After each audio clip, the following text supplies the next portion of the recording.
before we move on from that point, Yes. what do you think the Bring Back Our Girls campaign, the movement, what do you think it achieved, even though the main objective is yet to be realized?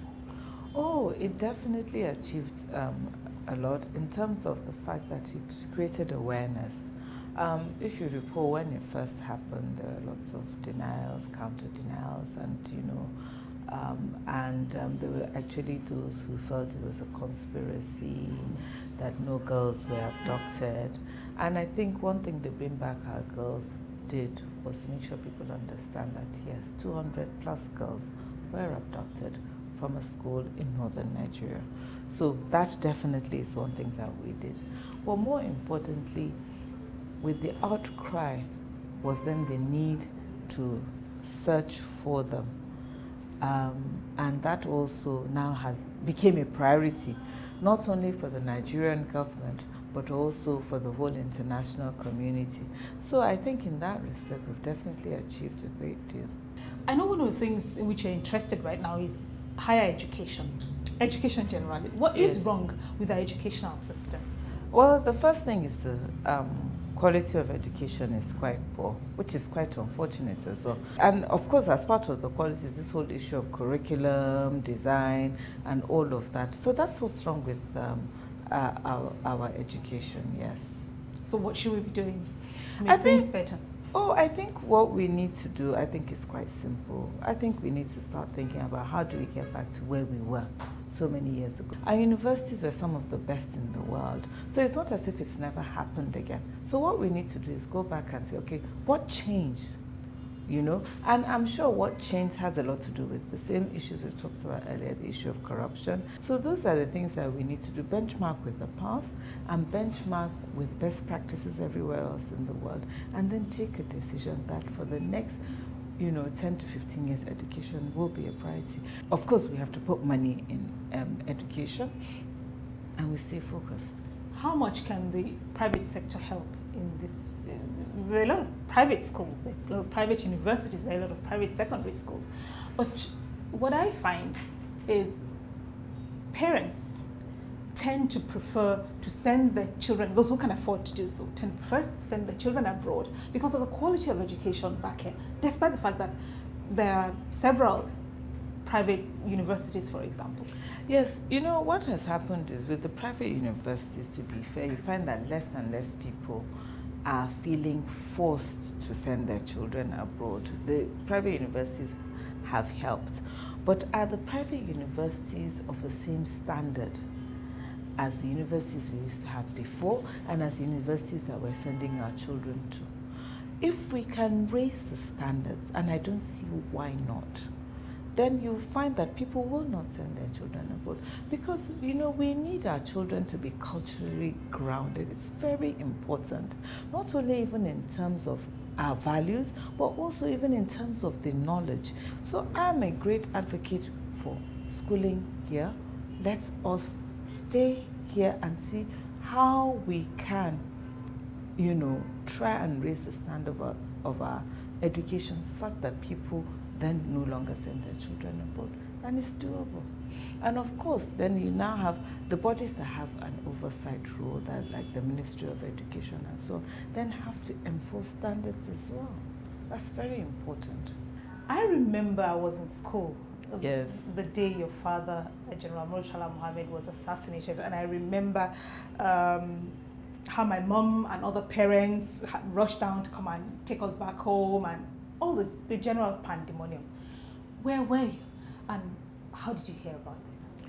I was at school actually. I was at Queen's College then, and because it happened, we were taken away from school so quickly. We actually didn't know anything had happened until the following day. Yes, my mother was away, she had traveled. The one thing I do remember was martial music. There was, a lot of it being played on the radio. At some point they turned off the radio. Then the next day they took us to my uncle's house. He lives in Yaba, as my father's closest friend. And I remember when we got in there, my aunties and everybody was crying immediately they saw us, and it's like, what's going on? And they said, oh, nothing. And it's interesting about life.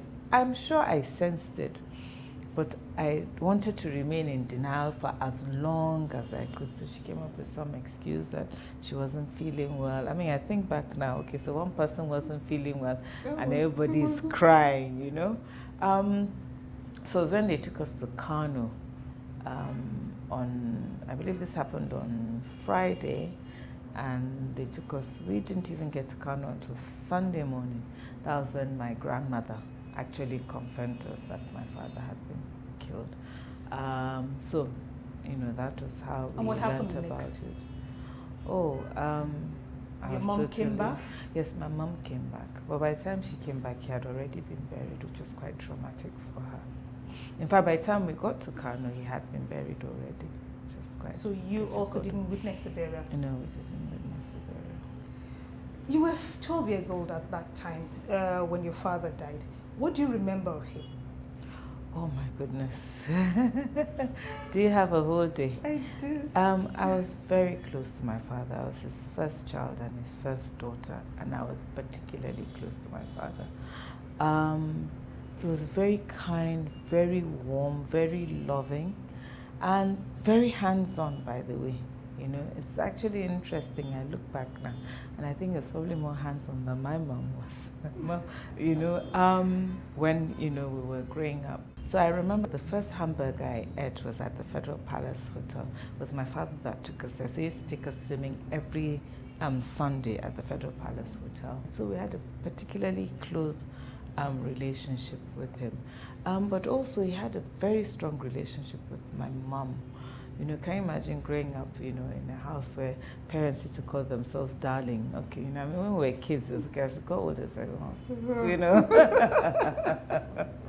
You know, so that's, you know, we, it was really, we had a very good childhood. You, as you said, were the oldest child. What did you then have to do to help your mom, who was now widowed at a very young age, and to, you know, help your younger siblings? I stepped up very quickly. I had to grow up really fast because I was the oldest child. And, you know, I did so many things now for my siblings that, in fact, when you ask them, they refer to me as their second mom, because I did so many things. I would be the one who would sort out their school provisions when they were going to school. I'd go and visit them in school. You know, I did so many things, you know, just to support her. And then, of course, we were fortunate because my mother's mother, my maternal grandmother, was alive then, and she, you know, stepped up as well. So it was a threesome, really. We did, you know. We then had to sort of take charge of everything. Still talking about your dad, he was only 37 years old when he died. Yes. And was head of state for only 6 months.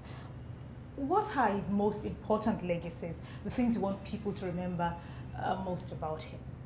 Okay, I'll start from what he did internally. I think the fight against corruption was very, very important.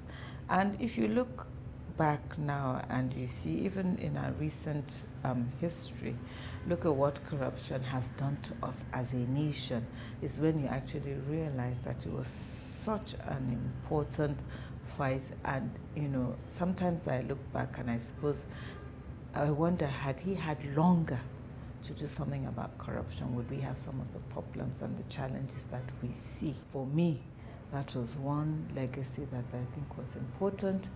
And, you know, I look back and I actually feel proud that even so far, 40 years now, he was an advocate for anti-corruption. The other thing was what he did for Africa on the international scene. My father was a strong advocate because he believed that there was no reason why Africa should be any less than any other continent in the world. He had this strong belief in our capacity as a people to do so much more for ourselves. And I still believe that. And I think that was what was important and is still important about his legacy. You know, clearly, he was generally viewed as a strong leader who meant well for Nigeria. Right now, there is very clearly too a paucity of role models in public life. What can we be doing? What should we be doing? I think the first thing is we need to insist on standards. The reason why there's a paucity is that it's not that they don't exist, it's that the people we give power to sometimes are not the right kind of people. We need to take a decision as a people that what are the standards that we need to set for our leaders. And then when we set those standards and they meet those standards, you'd be surprised as to the kind of people who will now be in positions of power, and then people will see that they are clear role models. Oh, they exist. It's just that, and they're not all of them are given power, and then they're also not given as much prominence, but we do have them. And so we are the ones who have to now start to benchmark and set very, very high standards for people, so that, you know, when you are, the fact that you are in power, you are also expected to be a role model. Is it not almost a crime that we tolerate such poor leadership from the leaders? Yes, it is a crime. It is. And you know, for many years, I used to get upset. You know that argument when they used to tell us that, oh, you know, we get the leadership we deserve. And I say, but why would you say that? You know, what right do you have to say that? We, as a people, are generally hardworking, you know, and we try our best given the constraints that there are. But you know, with time, I'm actually beginning to think, you know, maybe we are part of the problem. To get good leadership requires hard work. And everywhere else in the world where people have good leadership is because the followers are willing to work hard, you know. And it's not going to happen overnight, and it's going to task us, and it's going to make us uncomfortable, and it's going to make our leaders uncomfortable, but it's important. We need to get good leadership in this country because this country deserves better than we're getting. It's a fantastic country. I don't have anywhere else to go, and I'm sure you don't. And most people around there, so why can we not make it what it should be? Mrs. Aisha Oyebode, we thank you for your time. Thank you. And we thank you for watching. Please join us next time when View from the Top returns. But between now and then, do tweet me your thoughts at @ModelSY. I want to know what you think of my conversation with Aisha Oyebode. Thank you again for watching, and I hope to see you again soon.